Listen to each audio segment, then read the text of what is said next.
السلام عليكم ورحمة الله تعالى وبركاته. في واحد الفيديو اللي يمشي شوية حكيت لكم على تجربة شخصية عشتها مع نوبات الهلع، ماشي من باب الشكوى لا قدر الله، ولكن من باب المشاركة والصدق، حيت كاين بزاف ديال الناس كيدوزوا منها ولكن ساكتين يا من الخوف والحرج من النظرة ديال الناس ولا حتى من نفوسهم. تكلمت معكم في الفيديو السابق على ذاك الإحساس المرعب اللي كيجي بلا نهاية، لا سابق إنذار، كيحكم عليك وأنت وسط الروتين ديالك بلا سبب واضح. فجأة كتلقى راسك كتغرق، كتنفس بصعوبة، وكتحس أن قلبك باغي يخرج من بلاصتو ولا باغي ينفجر، وعقلك كيدور بحال العاصفة. هاد الشيء عشتو وحسيت بيه وقلت خاصني نشارك، ولكن اليوم ماشي باش نكرر نفس الهضرة، بل باش نزيدو نغوصو في هاد النوبات الهلع، باش نهضر على واحد الجانب آخر، واحد الجانب اللي غريب شي شوية ولكن حقيقي كنآمن به من بعد ما دزت له في الضوء. في اليوم بغيت نهضر على الفوائد ديال نوبات الهلع. ما سمعتي مزيان؟ الفوائد ديال نوبات الهلع. شي واحد غادي يسول واش نوبات الهلع هاد الرعب وهاد الخلعة واش حتى هي عندها فائدة؟ ماشي فائدة، ماشي جوج، ماشي ثلاثة، عندها فوائد بزاف. أول حاجة كتفهمها من بعد ما كدوز نوبات الهلع هي أن الجسم ديالك ماشي العدو ديالك، راه كينبهك وكيصيفط لك إنذارات وكيصيفط لك إشارات باش توقف وتشوف راسك. داير بحال شي صافرة ديال الإنذار كيقول لك راك كضغط على راسك بزاف، راك مخنوق، راك ناسي راسك. نوبات الهلع رغم الرعب ديالها كتخلينا نوقفوا نراجعوا نحاولوا نفهموا، وسط هاد المحاولات كتكتشف بزاف ديال الحوايج اللي عمرك فكرتي فيها. كتلقى راسك انك عمرك بكيتي على داك الحزن القديم، وانك عايش وسط علاقات كتمص منك الحياه، وانك كتكذب على راسك باش ترضي اطراف اخرين، وانك كتنكر ذاتك باش تلبي توقعات اللي ماشي ديالك. الهلع كيهريك، كيبين ليك فين كاين الجرح وفين كاين الخلل وفين خاصك تبدا العلاج.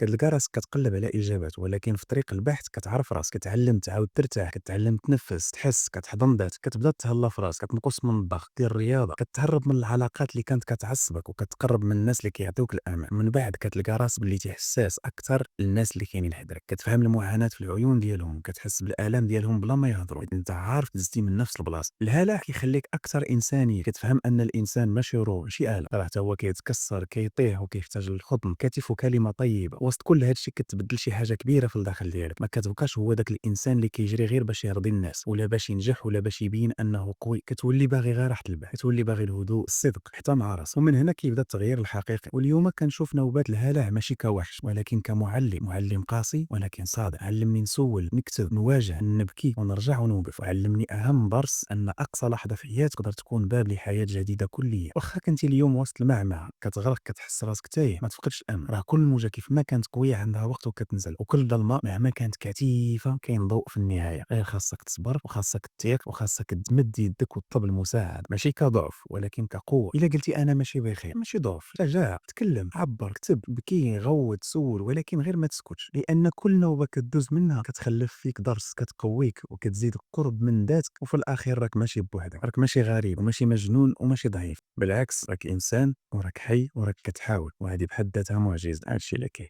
كان معكم حسن، والى فيديو اخر ان شاء الله، والى اللقاء.